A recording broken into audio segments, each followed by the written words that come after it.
Welcome back, everyone, to the Cancel for Maintenance podcast. If this is your first time joining us, we're a show that takes a behind-the-scenes look into the gritty, non-glamorous life of aircraft maintenance. We share some laughs, impart some wisdom, all in hopes of giving you that split seconds relief in your day that can hopefully prevent a mishap. I am your co-host, Six, and today we have a special guest host joining us.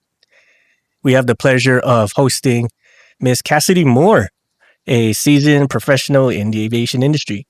She is an airframes and power plants mechanic. She also has an inspector authorization, and she's the innovative founder of the Hangar Queen LLC. With a rich background in aircraft maintenance and a passion for excellence, she has dedicated her career to enhancing safety and efficiency in aviation. Cassidy, welcome. Happy to have you. Well, thanks for having me. We've been talking about this for some time. It's been a long time coming to actually have you on an episode. And it's like, this has to happen. Goals for this year. Get all of our celebrities in here. Well, I really appreciate you having me on. I look forward to doing this. Appreciate you having again. I mean, it's just really awesome to have you on and for all the work that you do. So today we have a very crucial topic that we want to explore, and it's going to be a multifaceted thing, maybe some humor in there as well. It's going to be mostly on effective communication, accountability, and reclaiming liability in aircraft maintenance.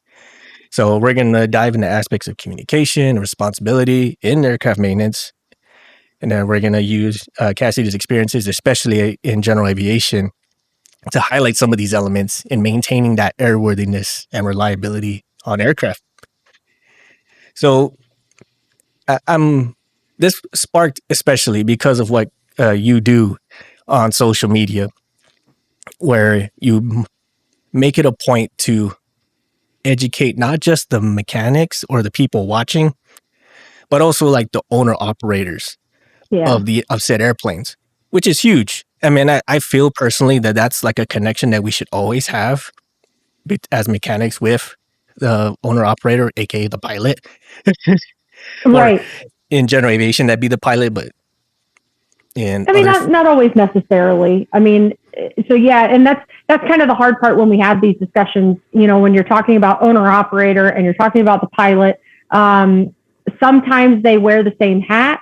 Sometimes it's two different people or it's multiple different people. But either way, having that open door communication with whoever is going to be, we'll just say, in charge of the airplane, that's definitely something that we have to be we have to be a lot better about, right? I mean, mentioned about social media, my rant that I had the other day kind of touched on, I ended up on that liability subject, which I feel is a large portion of, but it all stemmed from, someone telling me that they do their best to get the younger generation to absolutely avoid general aviation or avoid aviation as a whole because the liability is too high. You don't make enough money. And where some of that is true, I feel like we really miss the big part of what makes aviation so great. And the more you tell people not to get involved, the more you're helping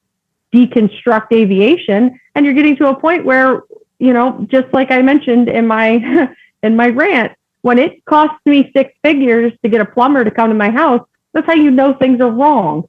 When our push towards having a trade or working hard and busting your knuckles, as we tend to do in aviation, when that becomes too hard, then we start to lose that, that focus. So it's the start of that whole rant ended up coming into the liability, which has become such it is a really hot button topic. And I'm excited that people are taking an interest in it. I agree. And I believe liability starts, as you said in your reel or your rant, as you call it, is when communication doesn't happen or it doesn't happen clearly enough. Exactly. And then going back to with like just now with the owner operator thing, and owner operator may or may not be the pilot. Excuse me. that's a line of communication that just either A, didn't happen, or it got broken up along the way. Yeah. And having that clear line of communication is like everywhere, right? I mean, it's so important to everything. We say it here in aviation, but it could also be in other things, like from mechanic to mechanic, or one outfit to the next. Heck, even your relationship, even. Right. But I mean, let's be real for a second. I haven't been able to keep a boyfriend for a while, so as long as I can keep communication in at least one aspect of my life, there comes a point when you're, single 32 with 3 cats. I mean, somewhere in there, the communication has failed. However, my business is doing well. So I think I'm starting to figure it out in certain spots, right? Yes. At least professionally, right? We're doing great. Exactly. Personally, is always going to be amount of work, right? But for whatever reason or another, professionally always manages to be easier, I guess. And because I love it more, I think. The airplanes are... airplanes are just easier than men, no offense. I mean, they complain less, right? They do complain less. I mean, not that men complain a lot, but okay, you do. You guys absolutely do. I mean, I would speak on that. We complain a lot more than what people would want to realize. I'll say that much. But this is definitely not bashing men. I'm mostly just trying to be funny, because this can be such a, this topic can be very serious. I mean, it is very serious. It's an extremely serious topic, but it can be so serious that it kind of, you lose your audience, right? Sometimes people will hang on and they're there for it, especially if they're most affected by it. The general aviation mechanic or the owner operator. But I do know that sometimes these kind of conversations need a little bit of that breakup to kind of help alleviate some of the stress, right? Because aviation is inherently dangerous, and the topics that we tend to get on can be very serious. So obviously I've spent the last 12 years, I've only ever worked with one woman. So I've done nothing but work with men. I have absolutely adored doing that. And I've had some nasty run-ins with people, but for the most part, no complaints. So it's fun to poke fun at these guys.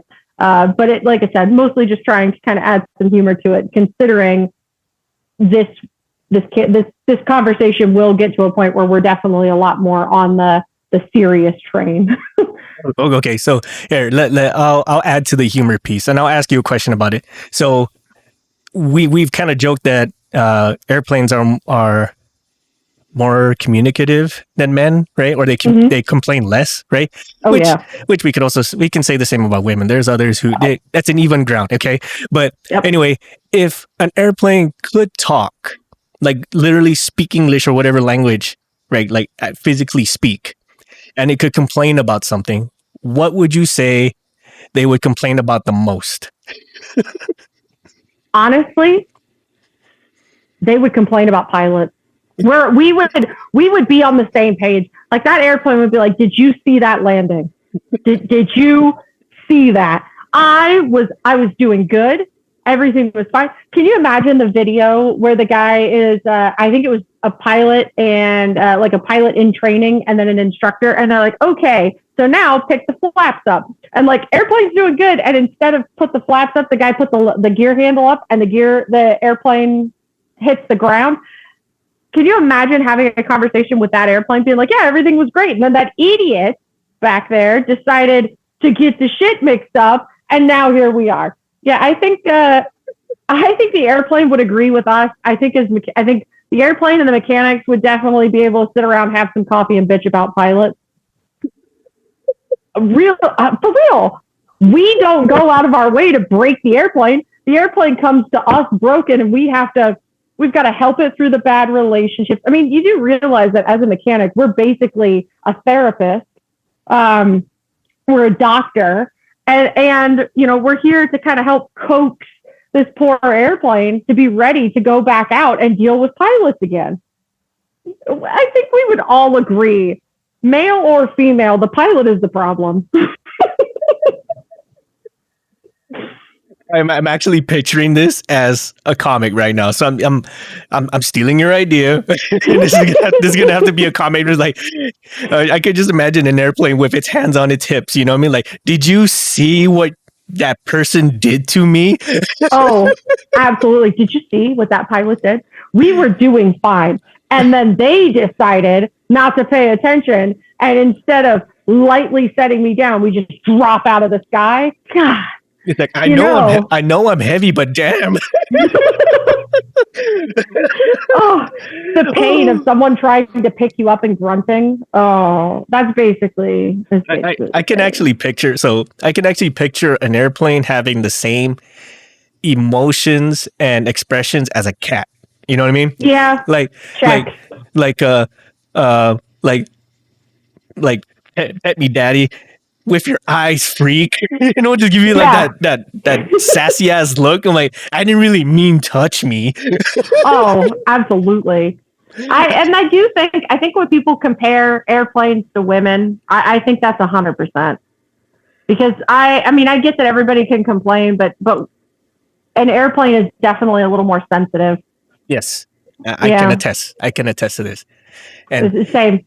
And I mean this in the most sincere way, but it's definitely one of those where like you really have to align with its feelings. You know what I mean? And I think that's what really separates average mechanics from really good ones, right? And you hear stories like plane whisperers, plane charmers, whatever, right? Or the magicians and the wizards, because they just connect, right? It's almost like this psychic link, and it's very much like how you would treat someone. Let's face it, that in a relationship with a woman, right? I'm sorry to say, right? Like, no, don't be sorry. It's absolutely the truth. I mean, as a woman, it absolutely is. I don't expect somebody to be gruff and rough with me. I want somebody that's going to be sweet and pat my head and whisper sweet nothings in my ear. I may be a mechanic full time, but I am still a woman. So, I want sweet treats, and I want to be, told that I'm pretty while I'm stuffing my face full of Oreos, right? So again, but the airplanes are the same way. They just want us to say nice things to them. Now, when you do say nasty things to them, I don't know what it is. They're an inanimate object, but they always respond. I mean, I did that today. I was working on a King Air, and I'm trying to adjust the door cables so that the center steps don't fall down hard. They don't hit the stops. And I'm trying to, and I keep getting pinched in one of the springs on there, the heavier duty spring. And I'm in there just cussing up a storm with it. And it bit me back. It got me good. So I definitely believe that these things are, they're listening. They're paying attention. Yes. So, yep, I get it. I definitely agree.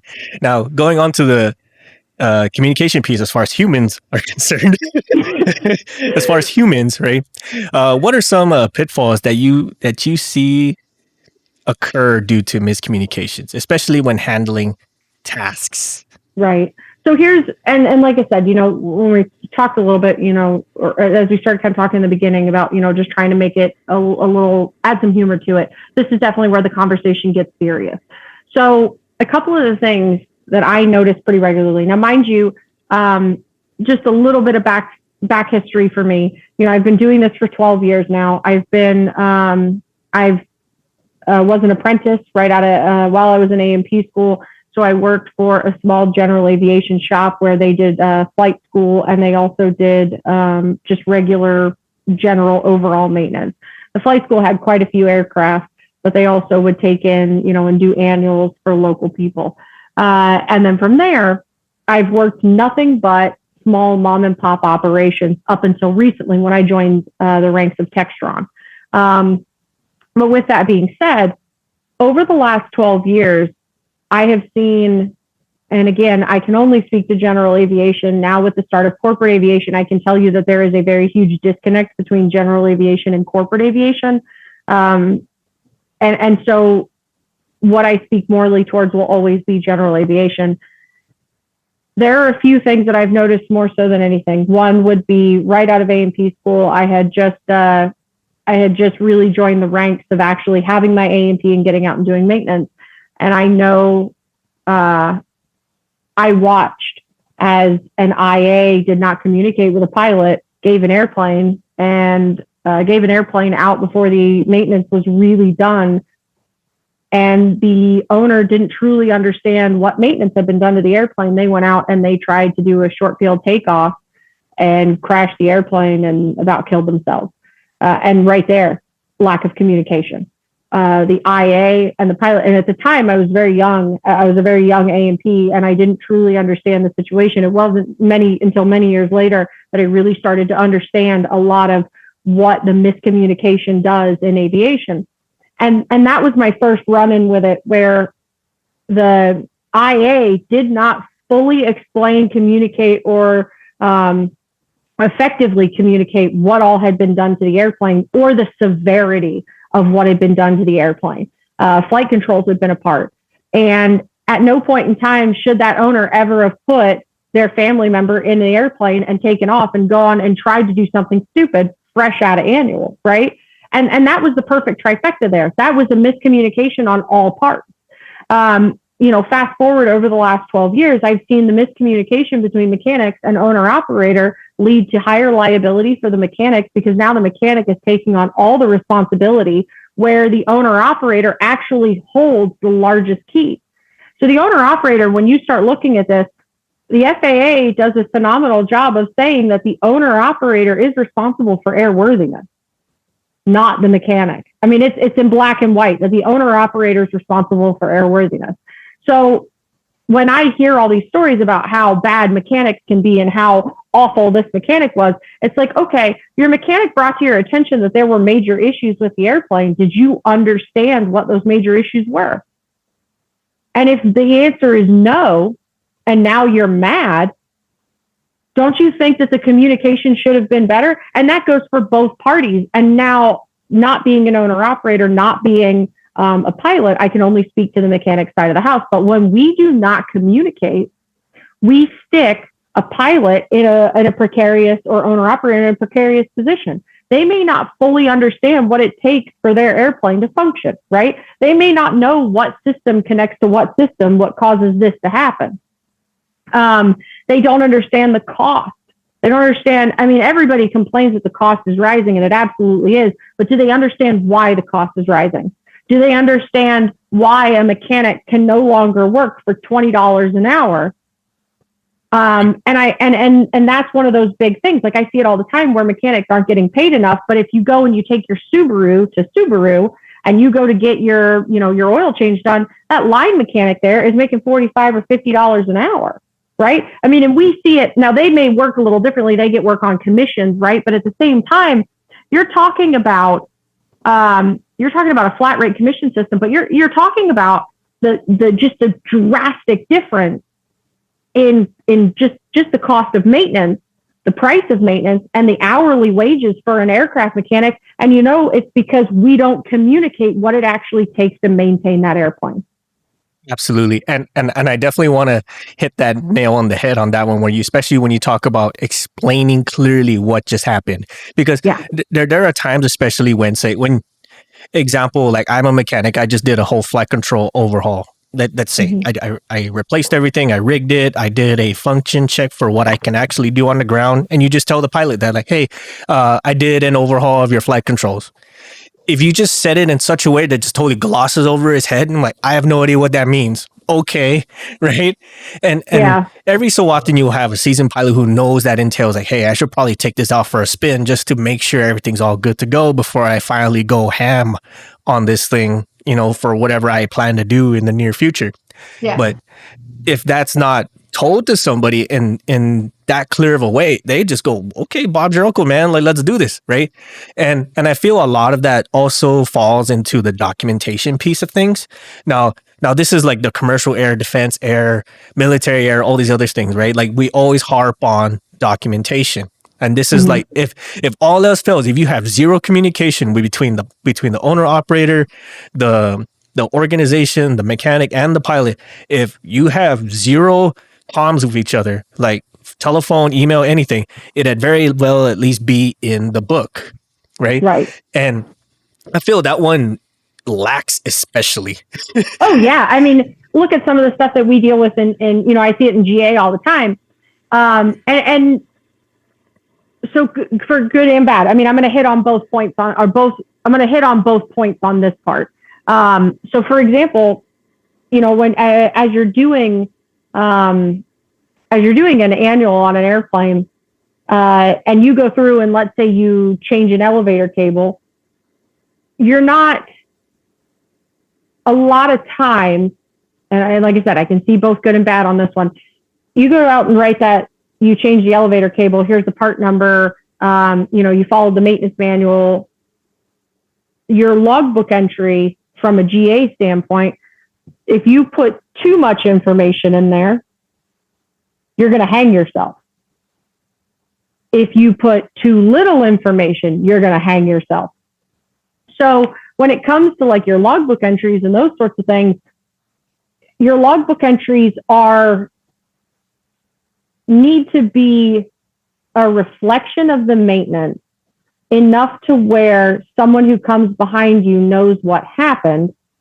But that's also one of those situations where you have to be careful, because you may write something up in the logbook entry.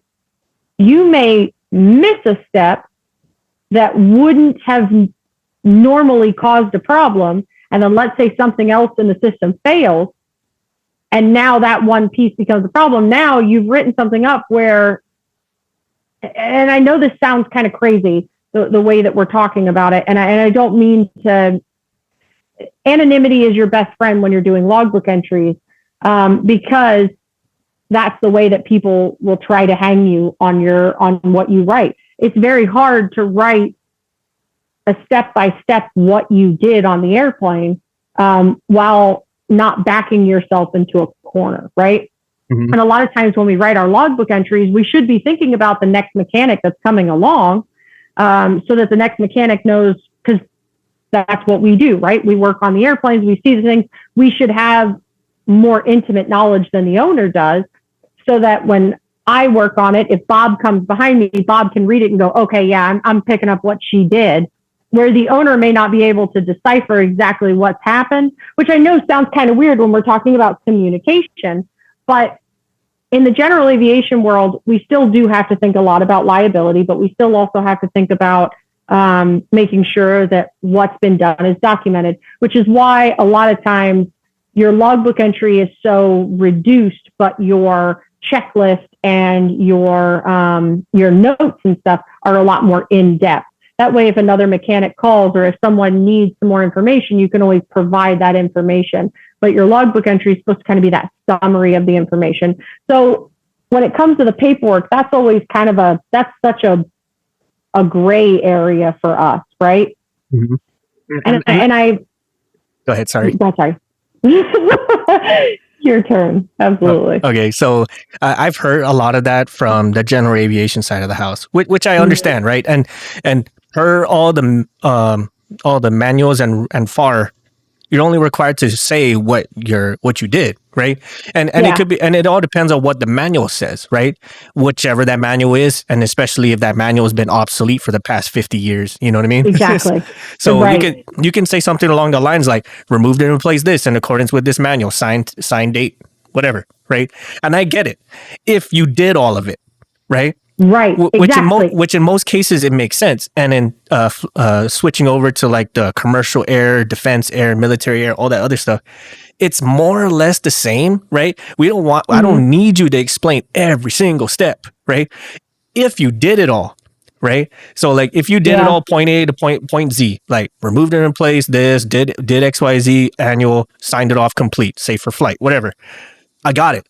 You're signing off. You said you did all of it. So I assumed you did all of it. But if you stopped, right, I at least would like you to put a pin in it saying like, hey, I made it up to this point, right? Right. Or because of reason X, whatever, right? That way, say like you got tasked to do something else or you had to move or whatever the case may be, you couldn't, or the owner couldn't pay for the remainder of that job, but he still wants you to do it. At least you have a pin on it. So when you come back to it, I'm like, oh, that's where I stopped, right? Or in the case of like, say, commercial and all these other non-general aviation places where there's shifts, they at least know where you left off. Like, right. And see, and now that is something absolutely, Textron is big on that. And so that's the first time this recently in joining the corporate world, I see exactly what you're talking about. So on the shift work, like we do that at Textron, where just before I left today, I had to do tech comments where the owner operator can read our tech comments. So we do have to be really conscious about how we write it up, no bad words, make sure that you are clear and concise on what you're writing. So the owner operator has access to these tech comments. And then obviously the inspection department also has access to these tech comments. And then we're all trying to make sure that you can read, understand, and pick up where the last person left off. And so that, like, I'm tracking on that completely. In the GA world, a lot of times our fallback is, for example, if I'm only going to make it so far into a task, and let's say, like you mentioned, where the owner doesn't want to pay for the rest of the task, then yeah, I usually will write that out. I'll say, pull the tire, replace the tube. Owner chose not to replace wheel bearings. And I'll put it in the logbook entries that I recommended the wheel bearings be changed due to X, Y, and Z.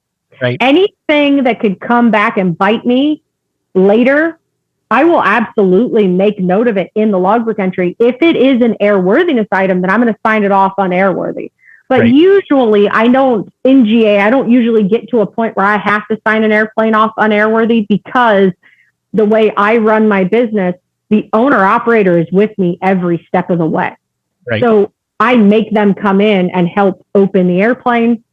I make them come in and help with the compression test. They may not be mechanically inclined, but darn it, their butt's going to be in there helping me out so that they can see, because I'm not flying the airplane. And that's that's the nicest part, I think, between GA, commercial, corporate, is that in GA, I get to build that relationship with the owner, operator, pilot, and their family. I have a lot of customers where I have gotten the opportunity to watch their kids grow up. So I take my job so seriously, because I know that Bob, Linda, and Chester and Lisa are all going to get in the airplane and go. I know who's getting in that airplane. Right. And it's not that at Textron I treat it any differently. I, coming from GA, automatically treat Textron like I'm taking care of whoever that operator is, right? And so I always think about, I'm not the one getting in the airplane. I always want to make sure. Speaking of the write-ups, right fast, touch that really quick. I remember specifically there's a certain verbiage. I can't remember the FAR from this one, but it said something along the lines like, perform such and such inspection, identify these unairworthy items to owner, blah, blah, blah. Then you get provided list. You give them a list. Yep. There's like a specific verbiage that at least the FAA recommends you say. I mean, you can church that however you want, but that's at least that. So you have at least that to go off of. And then, absolutely. And then revisiting what you were saying about having the owner operator there, I believe that is keen, like just absolutely vital to that communication piece and building that relationship. Because if they see what's at stake when you do stuff, right, they understand what that means in the long run. And so like maybe they are a little nicer on the landing, or maybe they're a little nicer when they jerk the yoke one way or another. I get it, things happen in flight, so like, your natural response is going to kick in before whatever it is you think you ought to do. I get it, fully get it. But just the fact that you're seeing it happen, you become more appreciative of what it takes to get it there, versus just like some entitled kid who gets his dad's yacht and goes on summer vacation, wrecks the thing, right? Like, oh, whatever, dad will buy another one, or mom and dad will buy another one. They don't, that mentality lessens, and they become more educated in the piece. Like, so now they know at what point do they what point they can do for themselves, right? Like if they see a certain things, they can kind of annotate possible causes, right?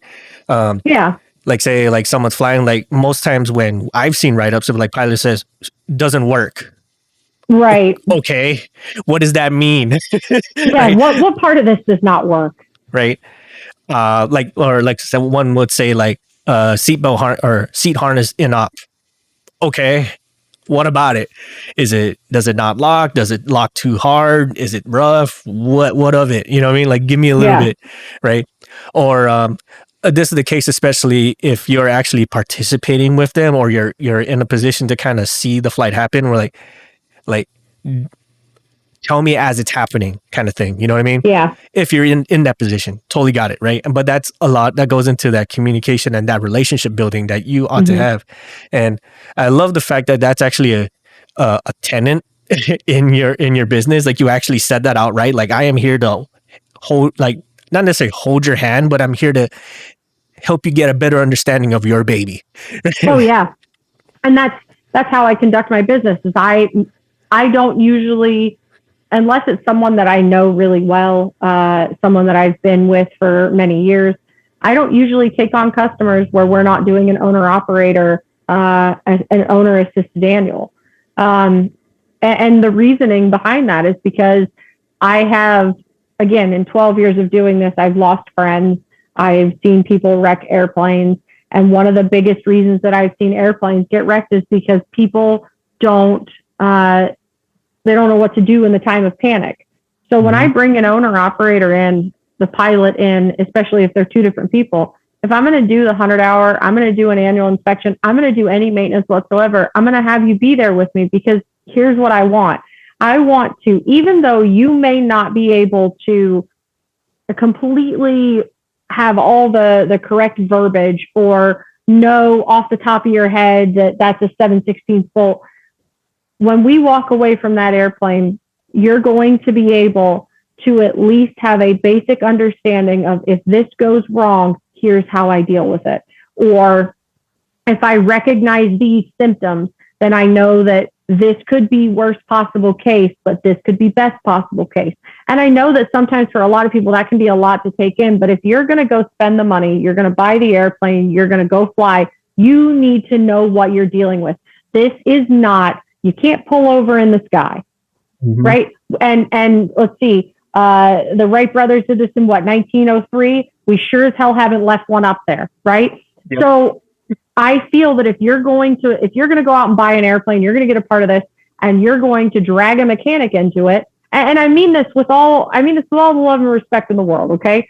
But how many times is it that the mechanic actually goes flying?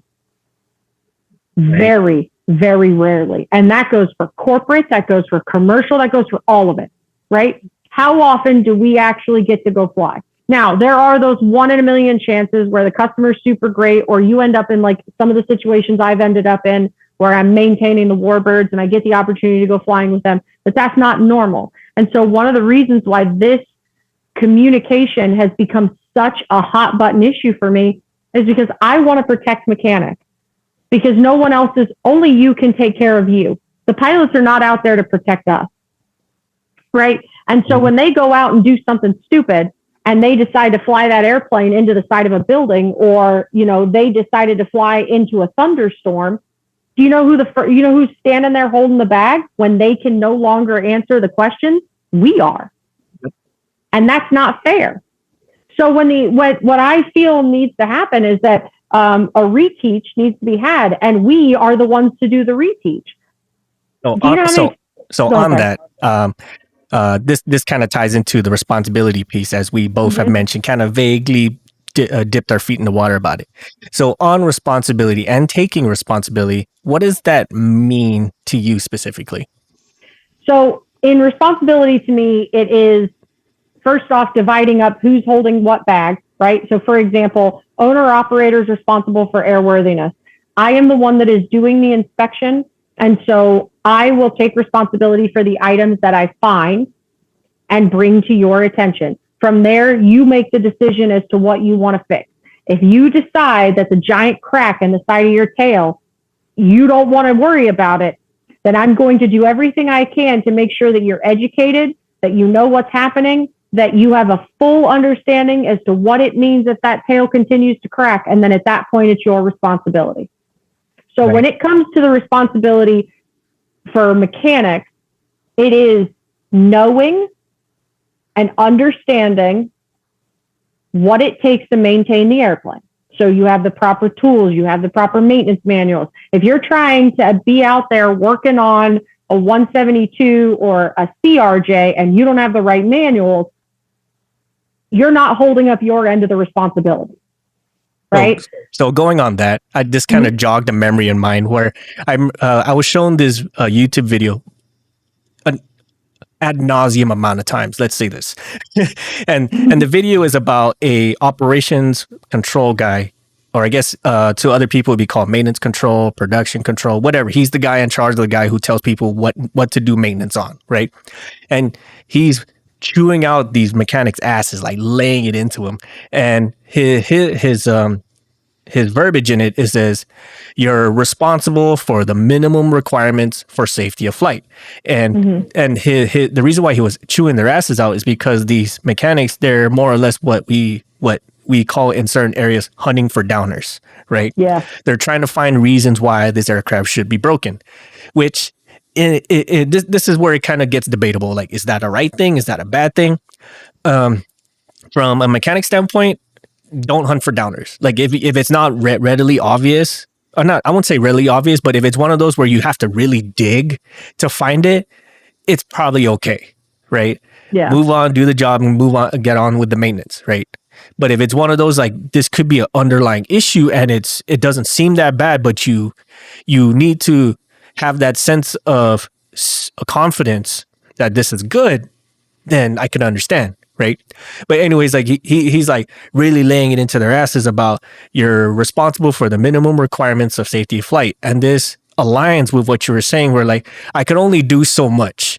But like, if you, the owner operator, you, the operations guy, you, the scheduler, you, whoever wants to make this fly, I could only tell you so much, but it's on you at that point.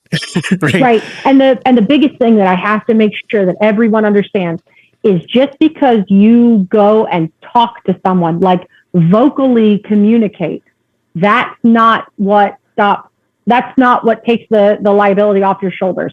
In this day and age, you have to write it down. And I can't stress that enough. Preach. Yep, you have to write it down. So I'm fist bumping here. Sorry. Preach. But that's, and that's a big thing that mechanics, and some people will step back and be like, well, I don't want my name on it. No, you need your name on it. If you found the problem, you need to have, and here's the thing. In this industry, there are levels of gray, right? And that's, the FAA has never really put a black and white on anything.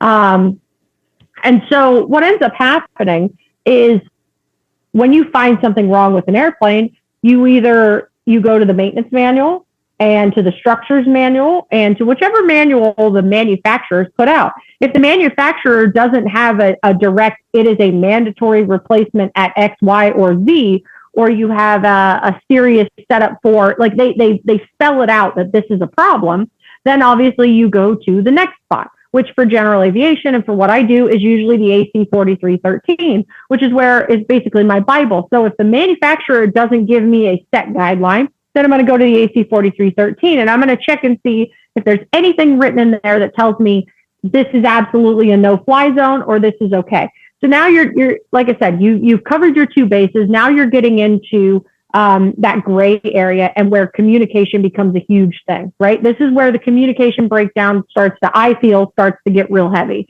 Let's say I find something on the airplane that I can't nail down as an absolute problem, right? Then the next step is for me as a mechanic to take a look at what's going on within that, okay, everything on an airplane, every system affects every system. There's very rarely a system on an airplane that if you destroy it, it only destroys it, right? Usually it's going to cascade and domino effect and take out something else. So at that point, you kind of have to start making those decisions. And this is where I try to explain to people, you have to write everything down, because I can sit there being the mechanic and knowing what absolute worst case scenario is and what absolute best case scenario is and kind of where the issue lies, right? And then at that point, I have to make the decision saying, okay, here's why I think this is going to move towards worst case scenario. And if that's what I feel and that's what I tell people and I'm still not getting that response that I feel needs to be held, then I'm going to write it down and I'm going to say, hey, here's what I found. This is what best case scenario says. This is what worst case scenario says. These 5 things tell me we're heading to worst case scenario. Now, I've written it down. I've put it out there. Could they go and get a second opinion? And the second opinion could say, oh, it's actually more towards best case scenario, and that person is just being too cautious. Sure, absolutely. I can't tell you how many times that's happened to me. But damn it, if I'm going to set somebody else up for failure. Okay. No, this really sparks a memory. And I'm going to give another example to what you just said in a different perspective. So at one point in time, I did stuff with the Air Force, and they have these cool symbols that tell you a status of an airplane, like right off the bat. They have diagonal slashes, that's in red. They have horizontal dashes, that's in red. And then they have a big red X. Right. And you can tell right away that red X bad. Right. and so there were times when I would have mechanics come in that would say, hey, Six, I'm having an issue with this.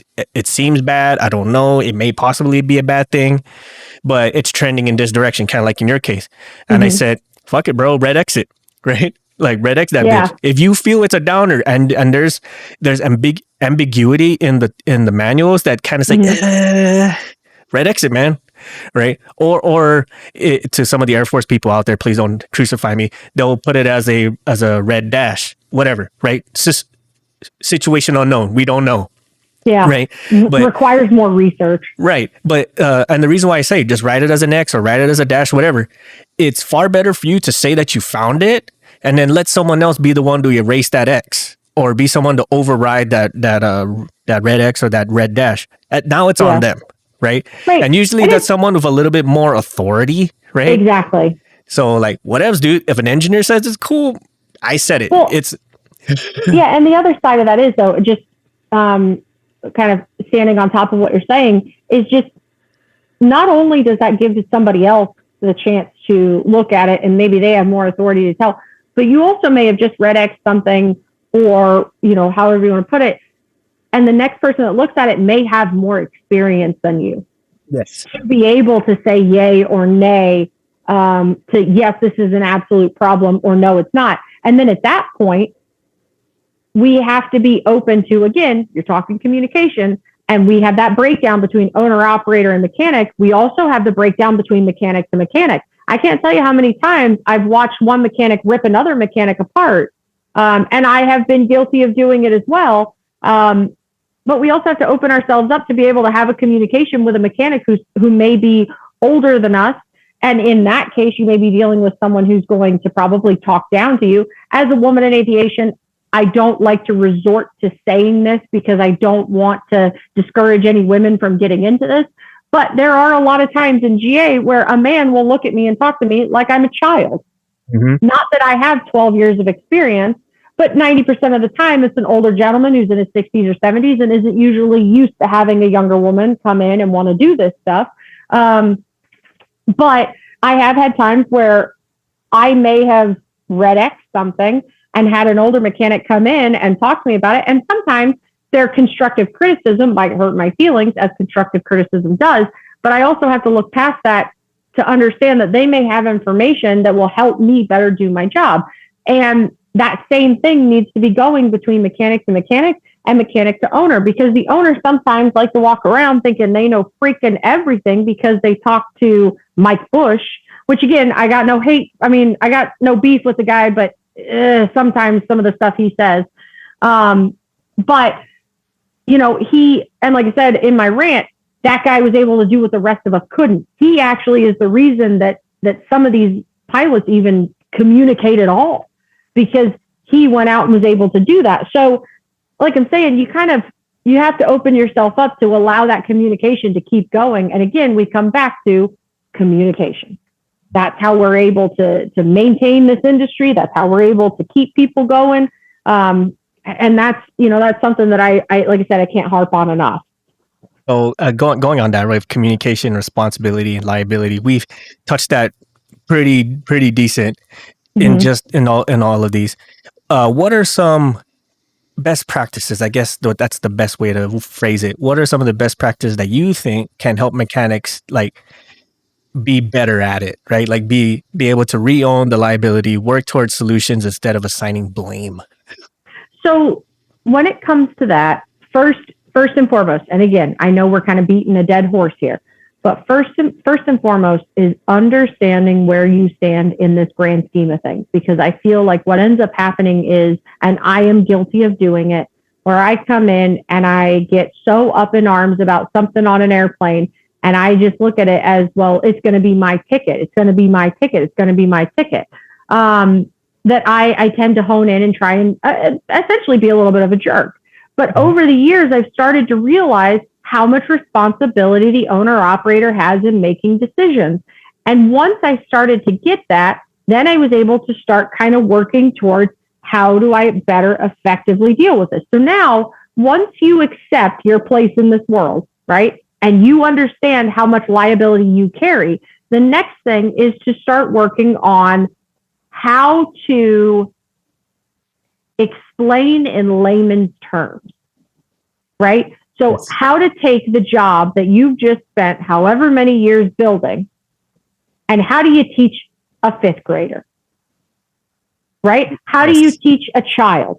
So that's one of the things that I think is very helpful in helping kind of prepare you for the communication and help you kind of how to kind of negate some of that extra liability off yourself, is how is learning how to talk to basically a child. And then that way you can take the intricacies of an airplane and you can break it down to where someone who may have never picked up a screwdriver can get a basic knowledge, right? Yes. So, You know, that really hits the head on something that myself, MVP, and Charlene have been really harping on all throughout our years, not just with the show, but just in general. And that's like continuous learning, right? Mhm. And like you said, like teach it like a fifth grader, or teach it to a fifth grader. Like, Yep. that's more or less how you how open-minded you need to be, right? Right. And this goes. I'm kind of shaking right now because of just how passionate I am with this one. Continuous learning needs to be an all the time continuous thing, right? Mm-hmm. Oh yeah. I mean, they make IAs do it all the time to maintain their cert. I mean, do I think it's a little over the top to have every average Joe mechanic do it? Maybe, but at least like pilots do it all the time for their check rides. Like every year they have to do like a 1 hour once around or something like that, right? They have to pass, right? But and then they have to maintain so many continuous education units, whatever the case may be. Yeah. I feel that should be an everybody thing, right? I think that's a great thing, and I think making even just Joe Schmo mechanic do it is also something that really needs to be done, because I think we're human, right? And that's something that we need to make very clear. We're not infallible, right? We're going to make mistakes. That's what happens. That's what humans do. You know, you get the FAA brings it up as the dirty dozen, but we have bad days. You have a mental health day and you can't take that day out of work because our society doesn't recognize having a bad day. And that could be, as a woman, you could be on your time of the month. You could just be having a shitty day. You could, as a guy, you could have just a day where you woke up and you're just on the wrong side of the bed. It doesn't matter. But understanding that we are human and we make mistakes, I think that we get into this habit of, we see the same airplanes all the time. Now we've gotten used to maintaining it this specific way. Well, what happens if you were taught by older Bob from the 80s, and it turns out that, in the 80s they started repairing them this way? Well, maybe now in the 2000s, they're repairing it a different way, but you learned from Bob, who learned how to repair it in the 80s. So I think with what you're saying is fantastic. And I think every mechanic should have to go through that, because I think it helps keep us, it opens your mind to other ways of getting from, because there's 1,000 ways to skin a cat, right? And that goes for aviation. There's 1,000 ways to do some of these jobs. And I think continuous learning only reiterates the fact that there might be another way, and there might be an easier way. There might be a harder way. There might be a way that will take you around the block a little bit, but in that way of going around the block, you also now have found that if this starts to rub here, this may be failing over here. So I think continuous learning, because an A&P is a certificate to learn, Yes. right? I mean, you're never going, and anybody that tells me that they're so much smarter, they've been doing this a long time, get the hell out of aviation. You're the reason we're having problems. You have to be open-minded. Yes, absolutely. Preach. I'm here fist bumping preach. in my Hanger Queen shirt, preach. Yes. And I'm going to bring up another thing to add to the continuous learning, and stop me if I'm wrong, but I believe mentorship is a definite thing that needs to happen more. And Yes. and I say like there's a good pass down of experience, right, between mechanics and mechanic, but it generally stays within the field that they apply to, right? Mm-hmm. And I myself fell into this misunderstanding where I thought mentorship was more like understanding a skill set, right? Yeah. It's kind of like this person's just supposed to teach you how to do stuff, and then they just let you go off on your own. Kind of, sort of, to a point, but mentoring is more on the mindset of things, right? Right. It's to help you along, figure out where the barriers are and break through them, and then kind of like be able to understand things on a different level, right? And it's usually for a level that you're trying to reach that's higher than where you're currently at. But as far as mentoring is concerned, I see very little, and I would say almost scary little amounts within our ranks in every facet of aircraft maintenance, because we have those ones that know a lot, but they kind of hoard it to themselves because it makes them relevant. Right, exactly. And pilots have the same problem. I mean, you have no idea how much you are smacking a topic in the face right now that needs to be talked about. Because I saw, I've seen it in aviation, but the most relevant place I've seen it is in warbirds. And I am going to royally piss some people off with this next comment. But this older generation, I have seen young men and women try to get into warbirds, okay? And they do everything they freaking can. They're dotting all the I's, they're crossing all the T's, and they're doing everything they can, from working minimal hours or working maximum hours for minimal pay just to get a foot in the door. And these old dudes are turning around, and they've been flying for 100 years, not that long, but you get what I'm saying. And they will not pass the knowledge on because they're afraid if they pass the knowledge on, then they're going to be giving up their spot. They don't realize that when you take that knowledge to the grave, that you're not extending the life. Mm-hmm. You're not extending the life of warbirds. You're not extending the life of aviation. And it is exactly like that in maintenance. Yes. It absolutely is. You get somebody that knows how to do King Air maintenance, or knows how to do citation maintenance, or knows how to do beach, like a beach musketeer. They may have found 3 different things but when they hoard that knowledge, then you're not passing anything along. Now people are going to start we're going to repeat history, right? So let's say you did this job on whatever aircraft it is, and you found a way to prevent X, Y, and Z from happening, but you hold on to it so you can charge maximum money for it. Then somebody is going to come in behind you, and they're going to make these massive mistakes because you failed to pass on any sort of knowledge. And now we're just repeating history. We see it in everything we do. We see it in politics. We see it when you don't teach history, or when you don't pass on information, you're going to repeat bad shit. Yes. And that's pilots, that's mechanics, it doesn't matter what facet you're in. If you hoard the knowledge, then you're dooming us all. Yes. And and to your point about it is when, and this kind of goes back to way in the beginning about extending the life. When you don't mentor somebody to really just give that light to someone, let them have the ball and run with it, you're essentially cutting it off. You're killing the line, right? Yep. Maybe it's because I'm old and I actually care about stuff like this, but like extending like the legacy of being the first one isn't as cool as being the one who taught someone else how to do it. Does that make sense to anybody out there? Like if Charles Taylor just went to his grave, did not teach a single soul how to make the plane, for instance, or even know how the intricacies work of it, they would have died on the spot. I mean, maybe someone else would have came and figured it out, but it would have been essentially different from whatever else that person worked on.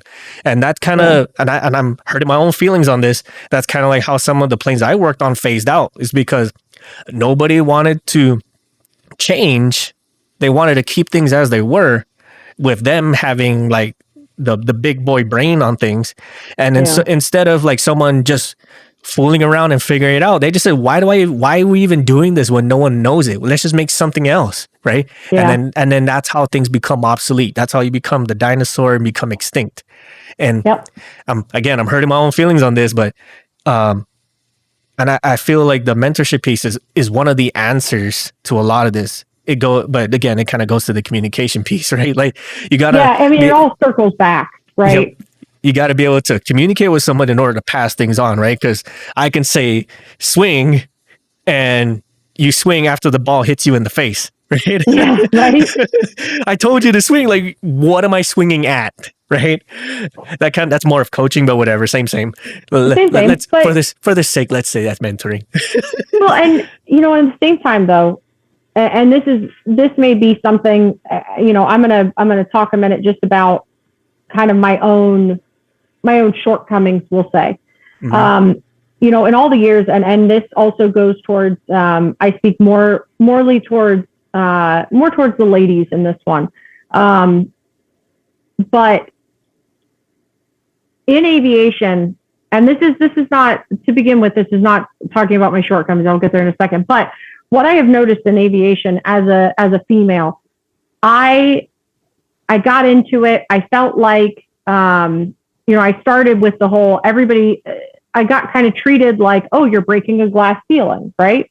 Mm-hmm. And so I took that to heart, and I almost became kind of a pain in the ass to deal with. It was a pain in the ass to deal with, let's be honest.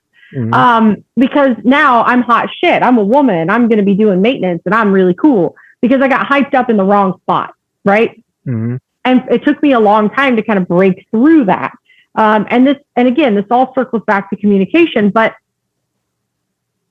one of the things that I have learned is that I'm a type A personality. Mm-hmm. When you get into this industry, especially as a female, if you have a type A personality, you're immediately labeled as difficult to work with. Yes. And this just happened to me. I got hired on at Textron. Someone that I didn't know, but I knew, they knew more of my reputation, less of actually working with me. They informed Textron that I was difficult to work with. They had heard that I was difficult to work with. Now, am I difficult to work with? Maybe I am. I mean, I don't really work with me, right?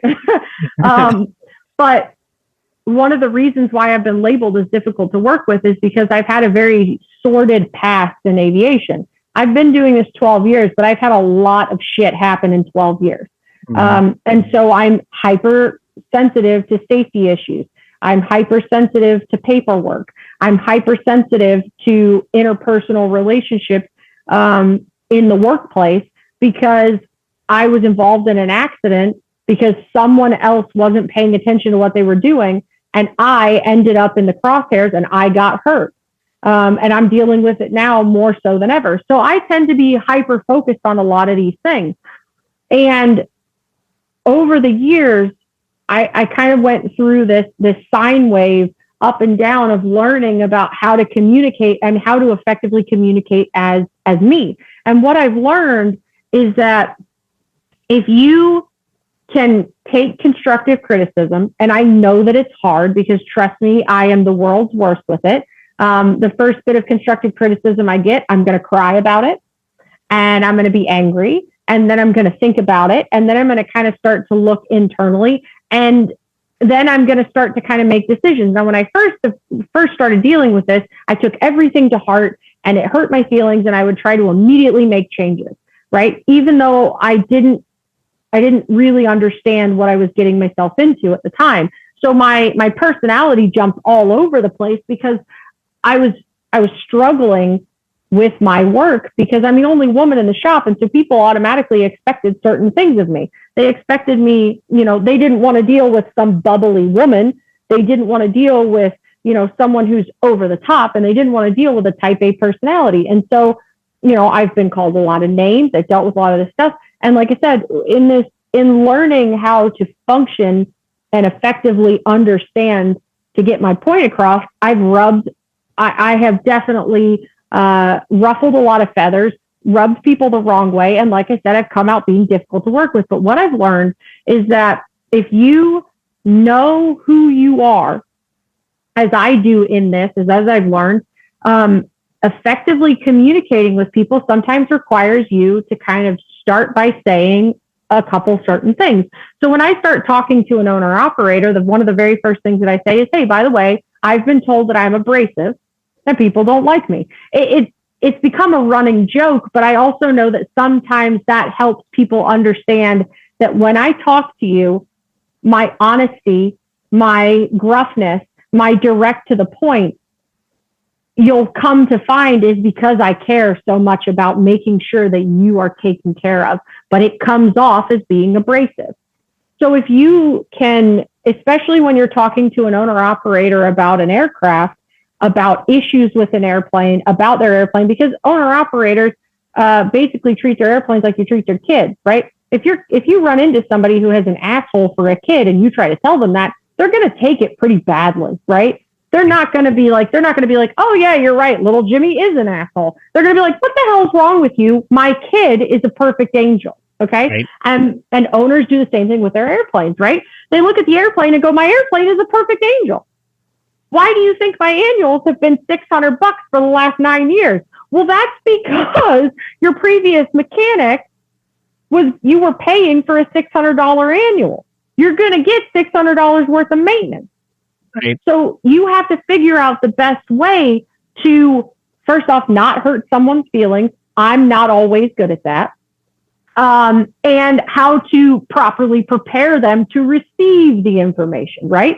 Yes. So again, I have been labeled difficult to work with, abrasive, and people don't like me. I've been called a lot of names, but at this point, I've learned that when I go to talk to an owner and the way that and at this point, I've not had an owner complain about me. They always, at this point, because I've been able to kind of mold and move with what I've gotten over the years, the owners all come back to me and go, thank you. Mm-hmm. Thank you for being the first mechanic to actually let me in, walk me through the airplane, and communicate with me what's going on. Because now I'm starting to understand, and it's scary that my airplane has been treated this way, or it's scary that these are the issues that are coming up when I thought everything was fine. But thank you for doing this. So when it comes to communicating with these people, getting your point across and being able to effectively do that, being able to kind of break the ice by expressing, first off, because we're mechanics, we're going to see the things that are going to kill you, right? Yes. Trying to tell somebody that their airplane's going to kill them, or is going to, trying to, I guess, get across to these people that this is a fun industry, but also inherently dangerous, takes finesse.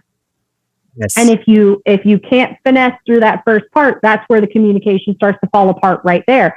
So, like I said, it takes breaking the ice, explaining to them, like in my case, what I end up doing is a lot of people, even now still, and again, talking towards the ladies, when I come in to do an inspection, a lot of people look at me like, oh, you're adorable, right? How cute is it that you're doing maintenance on my airplane? Or I get, hey, you're kind of hot. My wife's out of town. And it goes both directions. But what I do make sure to do is let them know, hey, I'm going to explain some things to you. This is going to be difficult to hear based on what I'm seeing in your aircraft, especially if you have bad news to explain, because let's be honest, how often do we get to be the bearers of fantastic news? Mm-hmm. But hey, here's what I'm finding. Let's talk about, let's get prepared for what we're about to run into. This may come off as rude. I promise you it's not. This is the part where I have to make sure that you fully understand that I care about your well-being, and then begin the conversation. Because again, you have to talk to somebody like they think their airplane is always perfect, because they usually do. Yes, absolutely. Right? Absolutely. And I want to acknowledge real fast about your openness about sharing your vulnerabilities, because especially on open air, because that is right. especially hard to do. And it takes a lot of self-awareness to really just square with it. So I thank you for being open and vulnerable about that. And this kind of highlights my point, especially on the mentoring piece of things, because from the time that you join, there are not as many, and probably still not as many women mechanics in the aviation field or in aviation in general, right? So that really hits home the mentoring piece of things. Like, hey, had someone like at least explain this to me, right? Put me in this mindset like, hey, you're breaking barriers, but you gotta do it this way, or something like that, right? Instead of you fooling around and experimenting and taking note of the results. Kind of like how some of us have learned. We just kind of fool around, figure it out, write it down, and that's science. But also to the point of being open, honest, and then just understanding that's and kind of prepping people up front, right? Like this is how the conversation, this is the goal of the conversation, this is what we're gonna plan to do, and I'm gonna give you my input, you tell me the feedback, right? We'll creatively figure out a way to kind of get this across the bridge. Right? Yeah. And that again goes back to the communication piece. It all starts with the intro, right? Like the intro is what's going to send the message home, and also on how you come off with it, right? There was this one lesson I remember from way back when in high school when we were talking about Roman empires and shit. It goes about what's the key to public speaking? This one ancient Roman asked another ancient Roman, and he goes, well, it's three things. The first one is delivery. The second one is delivery. And the third one, and most importantly, is delivery. So how you say it, how you come off with it, is going to give the emotion that they want to respond with, right? So going to your experiences, if everyone kind of left you in the dust or expected you to be a certain way and be certain things, it put you all over the place, gave you the sine wave of emotions. And that's with anybody. And women especially, I want to hit that home with women especially, because there's no one to kind of give you the metric of what's standard, other than you're a woman in a field where you're one of one. Now it turns into survival mode, right? Oh, right. And a lot of women don't make it. And that's hard to watch. And I get it, because I almost did the same thing. I almost just walked out and went, I can't do this anymore, because I don't know what to do. I'm always the bad guy. I'm always, I'm a bitch, or I'm abrasive, and I watch a guy walk in the hangar and say the same shit I just said, the same way I said it. And it's good as gold, right? That's just Mark. He's just a gruff mechanic, but we really like him. You're abrasive. And it's like, what the are you hell, man? Serious? Like, I just said the same shit Mark said, exactly the same way Mark said it. And Mark's just a chip off the old block. And I get it, again, because people have a certain, and again, I never want to make this about gender, because one of the biggest things, and I can't stress this enough, is when you become a mechanic, man, woman, and unfortunately, in this day and age, we have to go this whole route. But I don't care if you're a man, a woman, you identify as a spare tire, or you want to transition from point A to point B. Whatever the hell the case may be, the first thing you have to do when you walk into a room is first be a good mechanic. Yes, thank you. And then deal with the rest of it. Do not walk into a shop, and I learned this, and I am speaking from experience. I walked in and was like, I'm a woman. And they were like, you're annoying. because I didn't have a leg to stand on, right? Yeah. I wasn't a good mechanic. I was a shitty mechanic, fresh out of A&P school, because people had hyped me up saying, oh my God, you're a girl, how cute. And I was like, oh, that's right, I am a girl. I am doing manly stuff. No. And that's one of the things that I try to teach mechanics coming in below me, especially young ladies, is be a good mechanic first. Yes. Deal with being a woman later, right? Break that glass ceiling somewhere else down the road. I'm trying to prevent you from making the same mistakes I made. Right. Or break the glass with the plane, right? Like not literally break the glass. Please don't do that. but you know, like break the barriers with the work, right? Exactly. Like let the work turn out a good product. Yes. And so I'm gonna give a quick joke and then we can go back. We were talking about like how people will catcall you and stuff. Mm-hmm. Have you ever felt that experience with the plane though? Oh, let me tell you something. So a dark humor coming, okay? Mm-hmm. Please understand, I love dark humor, but dark humor coming. Yes, I have experienced that. Back about 10 years ago, I was working on the Cessna 210, and it turns out that she really liked me, but she didn't really want to tell me. So instead of like, hitting on me slow or, saying nice things, she just smacked me physically. Hit me pretty good. And that's how I knew we were meant to be together forever.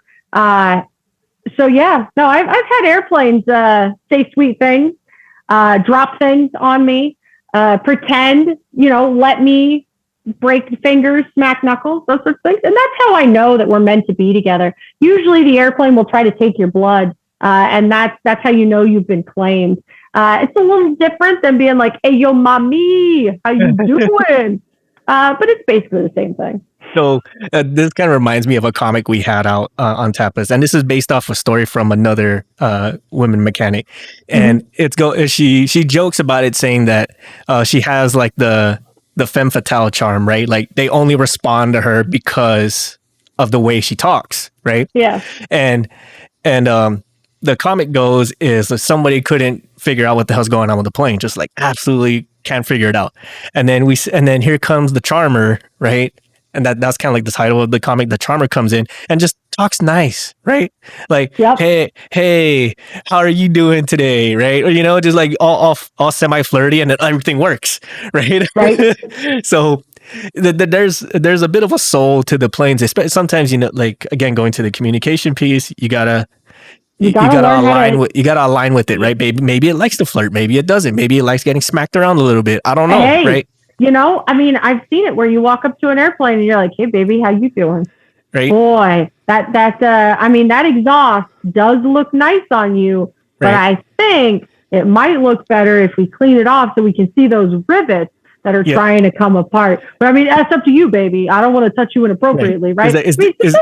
Is that a new paint job? Oh my God, right? Oh, baby. Oh, look at you. Again. Look at you. Yo, mommy. Right? Or even like, oh my God, what do you do to you? Tell me everything. Tell me how your day was. So how have they been treating you? How did it go? Right? Just like really have this bonding moment. I swear, I joke around, but a lot of this stuff, it's one of those inner mechanic mojo, and it works, right? It does. It absolutely works. Okay. Especially if you manage to repair the aircraft or repair the part and you don't really know how you did it, it's way cooler to walk up with some random off the wall story than to go, I have no idea what just happened. Right. Like, or the aircraft's excited to see you, right? Like all of a sudden things start working, right? And we've all had that one plane.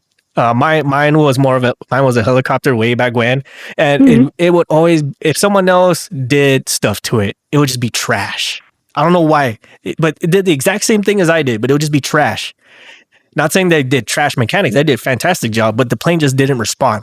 But here I come, I just like be in the vicinity of its existence, and all of a sudden everything's fine. I'm like, I don't know. I don't know. The plane wants me, I guess. We want to get married and stuff. I don't know.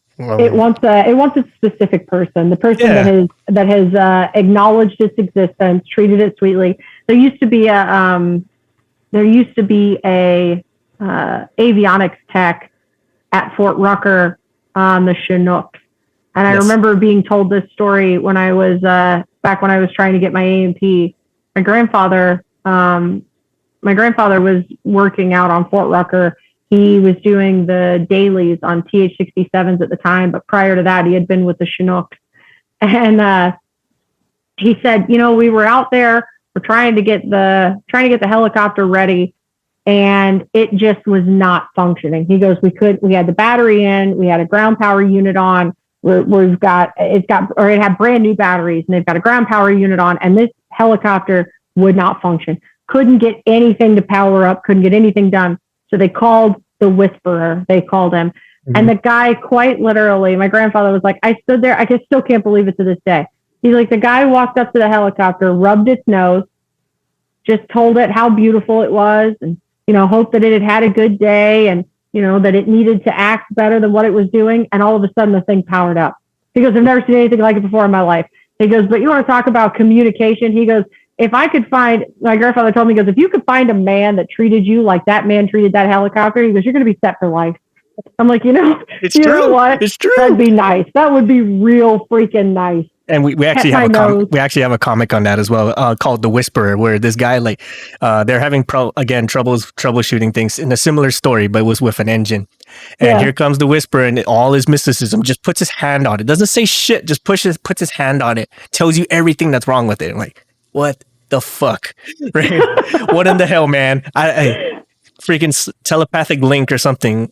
Yep. But it happens. To the point of communication, when it's that good, when it's that aligned, or at least you've prepped each other that much, it becomes almost like this telepathic link between each other. Like, kind of like with best friends, women are especially good at this, where they just look at each other and they know what each others are saying. Like they have like this stare language, you know what I mean?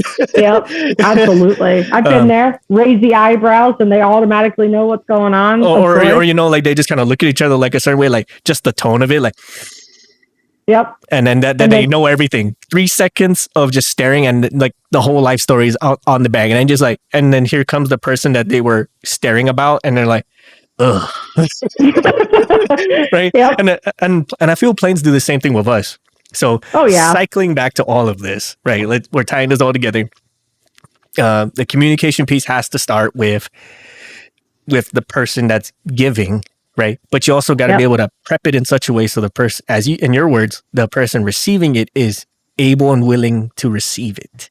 Yeah. And this ties into a whole bunch of other things, from responsibility to liability. Mm-hmm. So I'm a cap off with a final question for you. Oh God.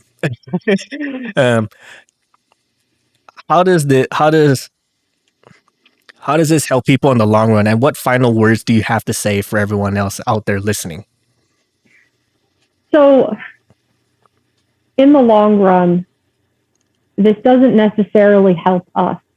Okay. But what it does do is it makes it where when you open your Facebook page, when you sit down in the afternoon or in the evening or whenever it is that you're flipping through the internet, because, we all do it, whether it's Instagram, Facebook.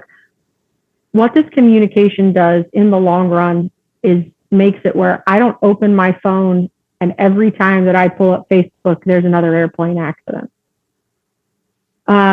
What this ends up doing, what this communication does is this starts educating pilots to prevent them from ending up in situations where they lose their lives, where we're not left holding the bag because we're making it where an owner-operator accepts responsibility, understands what they're getting into, and they are becoming more aware before they hop in that aircraft. They start taking those pre-flights more seriously because now they understand what they're pre-flighting and why they're pre-flighting it. What ends up happening is in the long run, we are protecting aviation because from Walt Beach, Clyde Cessna, Charles Taylor, the Wright brothers, anybody who's ever been involved prior to us in building this, if we don't communicate better, it's going to end with us. And so I guess what to take away from this and what I hope people get from this conversation is, if you want aviation as much as I want aviation, it's time for us to start turning the story around so that when Mike Bush opens his mouth and says that mechanics are bad, and he doesn't necessarily do that, but he has been able to build an empire on mechanics not communicating and not being responsible. that we're turning that narrative around, that we are bringing new people in because they want to enjoy the passion that I've come to love so much, and that a lot of other people in aviation have come to love, whether you're a mechanic or a pilot or a photographer or whatever the case may be. Aviation brings together this fellowship, this community, and it gives us, those of us that don't have that home, that don't have that, that solid foundation. Aviation gives us that foundation. It helps us build that foundation, and it gives us a place to belong. So if you love it as much as I love it, we have to communicate better so that we can save it for the future. And that's what I hope people pull away from this. Very well said. And I actually kind of teared up a little bit when you said all this. So, actually, I lied. One final question. Where can people find you and your services? So Hangar Queen Aviation Services, LLC, has its own little website. It's kind of a basic bones type deal. I'm trying to find some time to sit down and get it back up and just kind of add some of these chats and some of these rants that I've been going through lately, try and put them into a better vocalization. I'm also on Instagram and on Facebook. And it's all there as kind of a share the passion. I'm here to teach. I'm happy to spend some time on a phone or in person teaching an owner operator about their logbooks, about their airplane. I'm here to do owner assist annuals. I travel all over the country. And I just want to, it's not about the money for me as much as it is the longevity. So reach out to me through Facebook, Instagram, through my website, and let's just kind of keep this passion going. Let's keep this aviation alive. Thank you so much for that. And we're trying to do what we can to assist that along with giving people like you this platform to voice these out, to give these experiences, to give these teachable moments so we all can learn from this. But hey, let us know what you guys all think. Like, what sort of things that we touched on did you resonate with? What sort of stuff that we missed? Does the aircraft flirt with you too, or does not? Whatever. Like, let us know your experiences so we can share them off for everybody else. Let us know in the comments, our social medias, our website, our emails. The absolute best way to reach us, the podcast that is, and have conversations like this is through our Discord channel via Patreon. Like, there's many people of different walks of life, some of them GA, some of them military, some of them all sorts of other stuff that we've never heard about. And this really challenges our perspectives on things. So we kind of create like this holistic concept of aircraft maintenance so we can pass this on to other people. On that note, Cassidy, thank you again for coming on with us. And to all you listening, thank you again for tuning in. Remember to follow us. And on that note, we'll catch you on the next one. Bye, everybody. Bye. We would like to take this time to thank our patrons for supporting our show and allowing us to make episodes, maintain our gear, and create merch for all of our listeners. With special thanks to Erica Lamont, Chris Hawkins, Eric Shaw, Dan Schubert, Ryan Frushauer, Kyle Keir, Mike Sherwood, Caleb Stockhill, and Jennifer Brofer. Thank you all so much for your support and patronage. If you like our show, please support us on Patreon. You'll receive awesome perks like access to our private Discord, discounts and early access to our merch, first glimpse of our comics and other projects, and so much more. You can further support us and show off your prowess as an aircraft specialist by visiting our shop at cancelformaintenance.com. If you like classy or rugged watches, visit our affiliate Rockwell Time at rockwelltime.com. Use the code CX, the number 4MX to save 10% off your total order. If you have suggestions for the show or you'd like to be a guest on the show, send us a line on our contact us section at cancelformaintenance.com. And we'll do what we can to get both your ideas and yourself on the show. Please support us on social media like Facebook at Cancel for Maintenance, Instagram at CANX for Maintenance Podcast, or Twitter at CXMX Podcast. Please check out our new comic series on the Tapas app. Like, share, subscribe, and comment on our comics. Let us know what you think.